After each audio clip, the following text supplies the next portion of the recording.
ये जो भी आए हैं, मैंने जब इनके पास गया था राजू भैया से मिलने, तो मेरा पहला वर्ड यही था कि अगर आप मुसलमान ना होते तो मैं आपसे मिलने भी नहीं आता। बोलिए, मैं मन में बैठ के बोलता हूँ, क्यों? जब सरकार ने, जब राष्ट्रीय जनता दल की पार्टी ने, माननीय लालू यादव ने गरज के एक हारे हुए इंसान को फिर से उसी जगह पे पहुंचा दिया, तो इनका सम्मान करना मुसलमानों का काम नहीं है।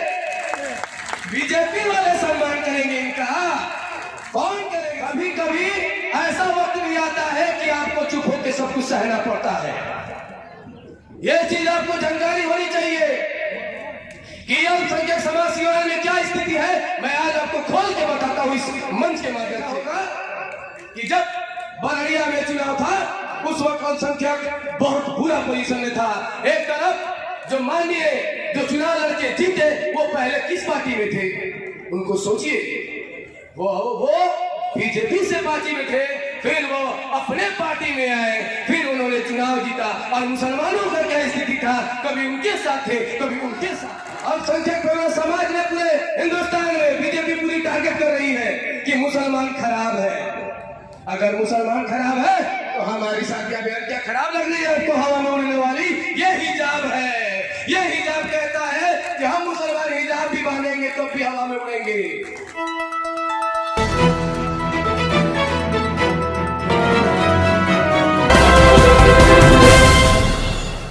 एम्स नई दिल्ली व सफदरजंग नई दिल्ली के सीनियर डॉक्टर अब आपके शहर सिवान में डॉक्टर उमेश, नवजात एवं शिशु रोग विशेषज्ञ, चिकित्सा पदाधिकारी, सदर हॉस्पिटल सिवान। डॉक्टर उमेश जो आपके बच्चों का कर रहे कुशल व बेहतरीन इलाज। सुशीला देवी हॉस्पिटल, डॉक्टर उर्मिला अखौरी के सामने, hospital road Siwan. Mobile number 9199720654 और 7250722154। युगों से चला आ रहा है राम रहीम का जोड़ा, उसे तोड़ने में कुछ लोग लगे हैं, भ्रम फैलाने में लगे हैं कि मुसलमान यहाँ जीत नहीं सकता। बिल्कुल ही जीत सकता है। एक व्यक्ति विशेष से कुछ खराबी हो जाए तो पूरे मुसलमान को खराब नहीं कहा जा सकता है। एक व्यक्ति विशेष को खराब कहने से कोई मुसलमान खराब नहीं कहा जा सकता है। मेरे लोग, बहुत सारे लोगों ने कहा कि अरे भाई, हमारे पूर्व सांसद साहबुद्दीन के बहुत सारे, कुछ लोगों ने बहुत सारे बोला, अरे मेरे भाई आप जरा समझिए वो क्या रहा है, वो समझिए। कभी कभी ऐसा वक्त भी आता है कि आपको चुप होकर सब कुछ सहना पड़ता है। यह चीज आपको जानकारी होनी चाहिए कि अल्पसंख्यक समाज सेवा में क्या स्थिति है। मैं आज आपको खोल के बताता हूं इस मंच के माध्यम से। आपने देखा होगा कि जब बरड़िया में चुनाव था, उस वक्त अल्पसंख्यक बहुत बुरा पोजीशन में था। एक तरफ जो माननीय जो चुनाव लड़के जीते, वो पहले किस पार्टी में थे? उनको सोचिए, वो बीजेपी से पार्टी में थे, फिर वो अपने पार्टी में आए, फिर उन्होंने चुनाव जीता। और मुसलमानों का क्या स्थिति था? कभी उनके साथ थे, कभी उनके साथ थे। अरे भाई मेरे, आपको सिर्फ ठगने का काम कर रहा है। जो चीज को आपको हटाना है, इन युवाओं को आगे बढ़ाने वाला मंच खोजिए, बुजुर्गों को आशीर्वाद लेने वाला मंच खोजिए, आपके साथ बढ़ने वाला मंच खोजिए। तभी आपके जैसे दोनों आगे बढ़ के समाज को आगे बढ़ाने का काम हम मुसलमान भाई करने के लिए तत्पर हैं। आप अल्पसंख्यक समाज में पूरे हिंदुस्तान में बीजेपी पूरी टारगेट कर रही है कि मुसलमान खराब है। अगर मुसलमान खराब है तो हमारी शादियां बेहद क्या खराब लग रही है आपको? हवा में उड़ने वाली ये हिजाब है। ये हिजाब कहता है कि हम मुसलमान हिजाब भी बांधेंगे तो भी हवा में उड़ेंगे। अब इस हिजाब के अगर आप नहीं जानते, ये मंच नहीं होता तो आपको मालूम होता कि हमारी बहन हवा में उड़ रही है, मुसलमान की कोई लड़की एरोप्लेन चला रही है। आपको मालूम होता कि मुसलमान के लड़के क्रिकेट में आगे बढ़ रहे हैं, मुसलमान के लड़के टीचर में आगे बढ़ रहे हैं, मुसलमान के लड़के हॉस्पिटल में आगे बढ़ रहे हैं, मुसलमान के लड़के डॉक्टर में आगे बढ़ रहे हैं। ये बिल्कुल ही मजबूरी हो ही नहीं सकती है। कोई एक व्यक्ति विशेष से मजबूरी करने की जरूरत नहीं है, जो 30 सालों से बचाया है। जहां मुसलमानों का मुस्तकबिल है, वहां जाने का काम किया जाए। भारत को बचाने का काम किया जाए, इंडिया के सपोर्ट में जाए। पहले भारत है, उसके बाद ही कुछ और है।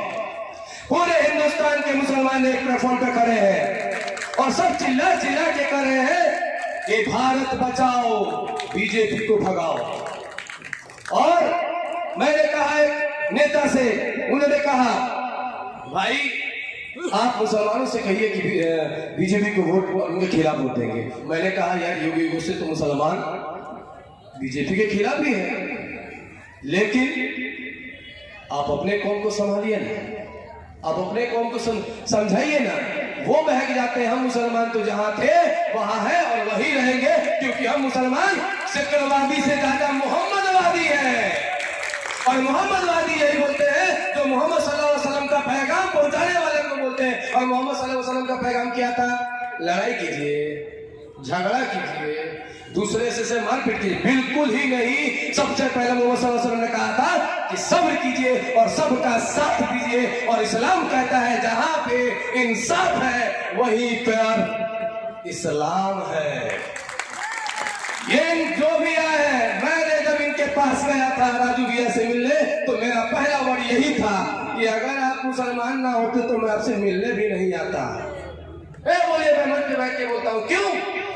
जब सरकार ने, जब राष्ट्रीय जनता दल की पार्टी ने, माननीय लालू यादव ने गरज के एक हारे हुए इंसान को फिर से उसी जगह पे पहुंचा दिया, तो इनका सम्मान करना मुसलमानों का काम नहीं है। बीजेपी वाले सम्मान करेंगे इनका, कौन करेगा सम्मान? अगर आप सम्मान नहीं करिएगा तो आगे वाला अपमान ही नहीं करेगा, आगे वाला अपमान ही नहीं करेगा। मैं सभी लोग से गुजारिश करता हूं, आने वाले 2024 के चुनाव में आप सभी एकजुट हो जाइए, भारत को बचाइए, भारत के संविधान को बचाइए, भारत के लोगों को बचाइए। क्योंकि दुल्हन की दो आंखें और दोनों आंख में एक हिंदू है तो एक मुसलमान है। उस खूबसूरती को बचाने में लगे मेरे भाइयों, बचाने में लगे। अपनी जादों को बाटी में रखूंगा नहीं। बात तो मैं बहुत कुछ कहने वाला था। ये सम्मान सर्वा करने का मेरा मकसद यह था कि हर युवाओं के पास समझ जाए कि अगर आप कुछ आगे बढ़ते हैं तो ये मंच से शुरुआत है। हर एक साल इंशाअल्लाह हम कराएंगे और हम चाहेंगे कि हमारे सदस्य के अध्यक्ष, आयोग के अध्यक्ष माननीय राजू भैया का हम स्वागत करें कि अपनी बातों से यहाँ के जो लोग आए बैठे हुए, जो आपके खैर मकदम से सुबह 10 बजे से बैठे हैं, उनको संबोधित करें और दुआएं दें और समाज के मुसलमानों को मजबूर नहीं मजबूत करके जाए। जय हिंद, जय भारत।